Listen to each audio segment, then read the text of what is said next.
तो मैंने CDS, TGC, technical SCC, navy pilot, navy हर एक एंट्री के लिए अप्लाई किया। मैं बैक टू बैक एक के बाद एक 34 बार असफल हुआ हूँ कॉम्पिटिटिव एग्जामिनेशंस में। 4-5 बार कह सकते हो आपकी मैंने तैयारी नहीं की, लेकिन मैंने 28-29 बार तैयारी की थी, एकदम सिंसियरली तैयारी की थी। उस टाइम आप यकीन नहीं मानेंगे, मैं रोड पे पड़ा हुआ था और सब पीछे से सारे मेरे जो साथ वाले थे लड़के सब क्रॉस कर चुके थे और मैं वहाँ पड़ा मेरा आंसू आ गए थे। कमरे की जो दीवार थी वो खाने को आती थी। तो आप इस चीज़ से क्या समझे, इस चीज़ से ये समझो।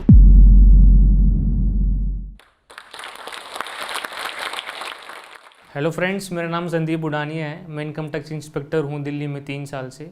18 में मेरी ज्वाइनिंग हुई थी यहाँ दिल्ली में। उससे पहले मेरा प्रिपरेशन स्टार्ट 2010 में ही हो गई थी। मैं बताना चाहता हूँ कि मेरा सपना क्या था। मेरा सपना था आर्मी, नेवी, एयरफोर्स में ऑफिसर बनना। मेरे पापा आर्मी में थे, तो मैंने काफ़ी नज़दीक से देखी है वो लाइफ, आर्मी की लाइफ, ऑफिसर्स की लाइफ। तो मैंने उसके लिए NDA का फॉर्म भरा। मेरा एग्ज़ाम पास हो गया। 12th अपीयरिंग में मेरा एग्ज़ाम पास हो गया था, 12th के एग्ज़ाम से पहले ही। और उसके एग्ज़ाम से पहले ही मेरा इंटरव्यू आ गया था SSB का, उसमें लेकिन मैं फ़ेल हो गया। तो उसके बाद मैं एकदम हताश होके रो के घर पे आया और काफ़ी मैं डिस्टर्ब था। और उसके 2 महीने बाद मेरे बोर्ड एग्ज़ाम थे 12th क्लास के, तो उसमें मेरा इम्पैक्ट पड़ा। लेकिन काफ़ी दुखी था मैं, क्योंकि कुछ साथ वाले दोस्त मेरे निकल गए थे NDA में और मैं रह गया था। मैंने NDA के चलते मैंने ना AIEEE का फॉर्म भरा, ना IIT का भरा, ना बिट्स का भरा, कि मुझे बस NDA में जाना है, मुझे आर्मी में जाना है, मुझे ऑफिसर बनना है। तो उसके लिए मैंने किसी फॉर्म नहीं भरे, किसी और चीज़ के फॉर्म नहीं भरे। मैंने सिर्फ NDA पे फोकस किया, NDA या TE सेंट्री जो भी होती थी। तो फिर मैंने फर्स्ट अटैम्प्ट में क्लियर नहीं हुआ। फिर मैंने बोर्ड एग्ज़ाम्स में बैठा, मैं क्लास 12th में एग्ज़ाम देने के बाद में मैं NDA वापस आया। साल में 2 बार होता है NDA, तो मैंने वापस एग्ज़ाम क्लियर किया। UPSC एग्ज़ाम लेती है NDA का। तो एग्ज़ाम क्लियर करने के बाद वापस इंटरव्यू आया।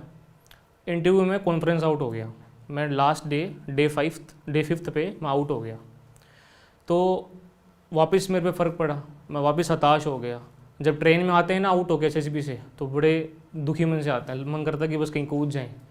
लेकिन काफ़ी छोटी उम्र थी उस टाइम पर और समझाने वाले भी घर वाले थे। लेकिन उस जो जर्नी होती है SSB सेंटर से ले घर तक, वो निकालनी बड़ी मुश्किल होती थी हमारे लिए। NDA के बाद पता चला कि एक एंट्री होती है टेक्निकल एंट्री स्कीम, जिसमें 80% चाहिए आपको PCM में। तो उसके थ्रू भी अप्लाई कर सकते हो आप आर्मी जाने के लिए या नेवी जाने के लिए। तो उसके लिए भी एलिजिबल था मैं, तो मैंने उसमें अप्लाई किया। तो सीधा इंटरव्यू होता है इसमें बिना एग्ज़ाम के। तो मैंने उसके लिए अप्लाई किया, मैं उसके लिए इंटरव्यू किया, तो उसमें बैक टू बैक आउट होता रहा मैं। तो 12th बेसिस पे मैं 6 बार SSB से आउट हुआ, 3 बार NDA एंड 3 बार TES। और उस टाइम तक समझ चुका था कि मैं अब 12th बेसिस पे जो इंटरव्यू होते हैं मेरे, उसमें मैं एलिजिबल नहीं हूँ, मेरी एज हो चुकी है। उसके बाद मैंने BTech कंप्लीट करने के बाद मैंने वापस अप्लाई करना शुरू किया कि मुझे आर्मी, नेवी, एयरफोर्स में ऑफिसर ही बनना है। तो मैंने CDS, TGC, technical SCC, navy pilot, navy हर एक एंट्री के लिए अप्लाई किया। और मैं एक के बाद एक 19 बार SSB से फेल हुआ। और मैंने हर बार पापा को फ़ोन किया, पापा मेरे इस बार भी सिलेक्शन नहीं हुआ। पापा का डायलॉग एक ही था कि बेटा कोई बात नहीं, अगला कब है। उनको भी पूरी उम्मीद थी मेरे से और मैं भी काफ़ी दुखी हो चुका था। और आधी बार तो मैंने लास्ट में बताया ही नहीं घर पे कि मेरा इंटरव्यू भी आ रखा है, क्या मैं जाने वाला हूँ, ताकि वो दुखी ना हो, परेशान ना हो। क्या बताना बार बार कि उनको उम्मीदें होती हैं, वो टूटती हैं, फिर दुखी होते हैं वो भी।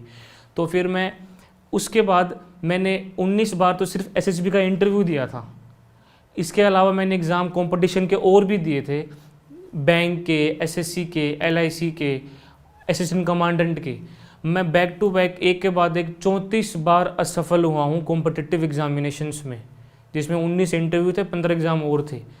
तो आप सोच सकते हो कि 34 बार फेल होने के बाद में कि इंसान में क्या बचता है। मैं एकदम टूट चुका था। मैं तैयारी जयपुर में कर रहा था और मेरे दोस्त कई साथ वाले जो लग चुके थे। मुझे जयपुर में कमरे की जो दीवारें थी वो खाने को आती थी कि अब मैं क्या कर रहा हूँ यहाँ बैठा यहाँ पे। अब तक घर पे फाइनेंशियल हेल्प की ज़रूरत है, वहाँ से भी हेल्प कम हो रही थी मेरी। अब मैं करूँ तो करूँ क्या।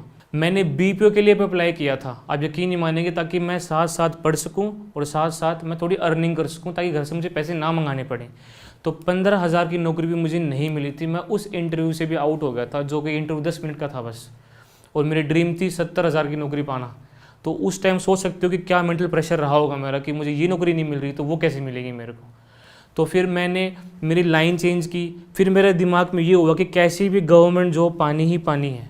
मैंने ट्रैक चेंज किया मेरा, ताकि मैं परिवार की हेल्प कर सकूँ। उस टाइम काफ़ी कंडीशन टफ थी हमारे लिए, तो कुछ ना कुछ मेरी हेल्प बहुत ज़रूरत थी घर पे। तो मैंने एसएससी, बैंक, इनके करते करते 34 बार मैं असफल हुआ हूँ टोटल एग्जामिनेशंस में। आप यकीन नहीं मानेंगे, 4-5 बार कह सकते हो आपकी मैंने तैयारी नहीं की, लेकिन मैंने 28-29 बार तैयारी की थी, एकदम सिंसियरली तैयारी की थी। और बीच में एक ऐसे भी एग्ज़ाम आए हैं जब मुझे याद है 31 मार्च 2016 को मेरे एक भाई का एक्सीडेंट हो गया था और उसकी डेथ हो गई थी। उसके बाद रिज़ल्ट आया LICAA का, मैं 13 नंबर से उसमें फ़ेल हो गया था। मुझे उस रिज़ल्ट से काफ़ी उम्मीदें थी कि मैं इसमें सिलेक्शन हो सकता है मेरा, लेकिन उसमें सिलेक्शन नहीं हुआ मेरा, और ऊपर से वो भाई का दुख भी था मेरे साथ। 34 बार असफल होने के बाद जब 34वां अटैम्प्ट बताना चाहूँगा आपको मैं, 34वां अटैम्प्ट मेरा SSC CPO का SI का था। मैंने इसमें एग्ज़ाम पास करके मैंने फिज़िकल की तैयारी करके अच्छी तरीके से मैं 1600 मीटर की दौड़ में 10 मीटर से रह गया था और मैं गिर गया था। मैं उठा और वापस गिर गया। उस टाइम आप यकीन नहीं मानेंगे, मैं रोड पे पड़ा हुआ था और सब पीछे से सारे मेरे जो साथ वाले थे लड़के सब क्रॉस कर चुके थे, और मैं वहाँ पड़ा मेरा आंसू आ गए थे कि मैं इस दौड़ को क्रैक नहीं कर पाया। मैंने उस दिन रोते हुए फ़ोन किया था उस एज में भी घर पे कि मेरे नसीब में नौकरी लिखी ही नहीं है। लेकिन पापा ने फिर वही कहा, कोई बात नहीं, तेरे बेल्ट की नौकरी नहीं लिखी, तो और चीज़ की अप्लाई कर। फिर मैंने 1 महीने बाद CGL की आंसर की आई, प्री की, और तब मेरा मोटिवेशन और बूस्टअप हुआ। उसके बाद 2 महीने मैंने मेंस के लिए पढ़ाई की। उसके बाद जब जुलाई 17 में जब रिज़ल्ट आया, 35वीं बार को एग्ज़ाम मैंने दिया था, और उस दिन जिस दिन मेरा लिखा है रिज़ल्ट में नाम मेरा Sandeep Kumar, inspector of income tax in CBDT, rank थी 374 मेरे ऑल इंडिया। उस दिन जो आंसू आए थे पापा के और मेरे, वो खुशी के थे। उस दिन के बाद से अब तक मैं मेरी पूरी जर्नी को रिकॉल करता हूँ कि मैंने क्या क्या दिन देखे हैं। मैं ट्रेन में सफ़र कर करके आता था, जब रिजर्वेशन भी नहीं था हमारे पास में, हम ट्रेन के नीचे सीट जो जगह होती है जहाँ बैग रखते हैं वहाँ पे सो के आते थे कि टिकट के पैसे नहीं हैं, आते वक्त कैसे आएँ। तो लोग लात मार के चेक करते थे नीचे की सामान रखा हुआ नहीं रखा, लात लगती थी हमारे। तो ऐसे भी टाइम देखा है हमने।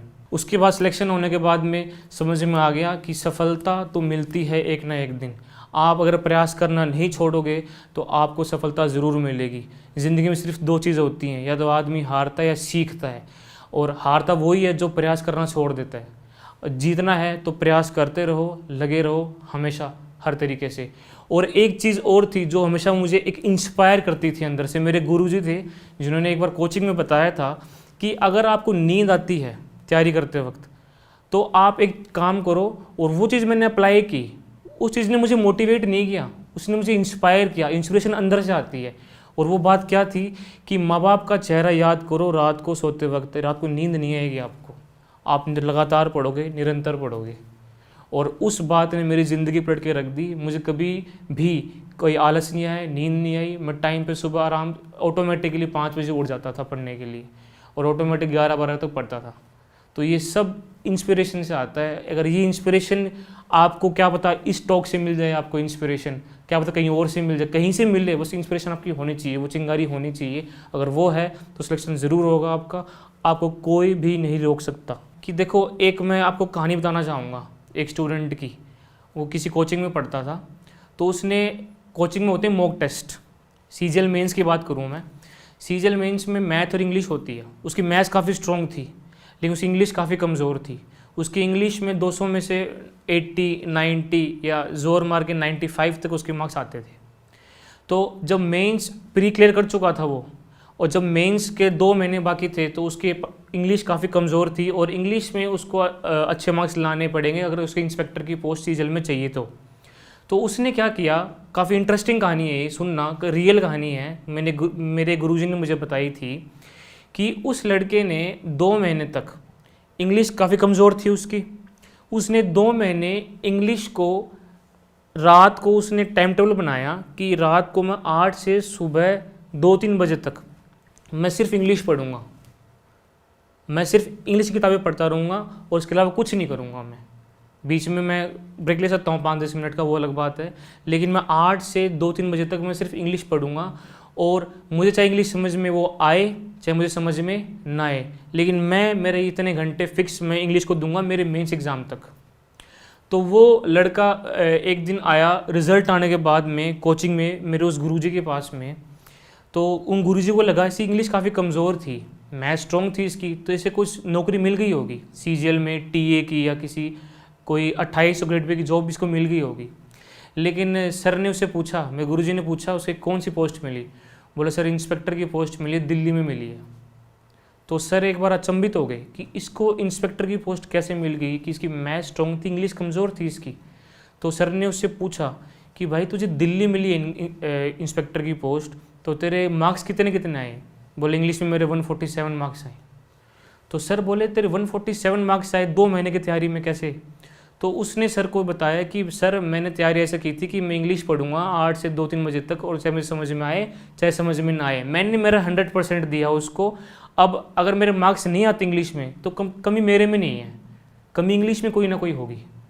तो उस के चलते उसने इंग्लिश में इतने मार्क्स लाए। अब आप खुद सोचो अगर वो ऐसा नहीं करता पागलपन इंग्लिश के प्रति रात को, क्या वो सिलेक्शन हो पाता उसका?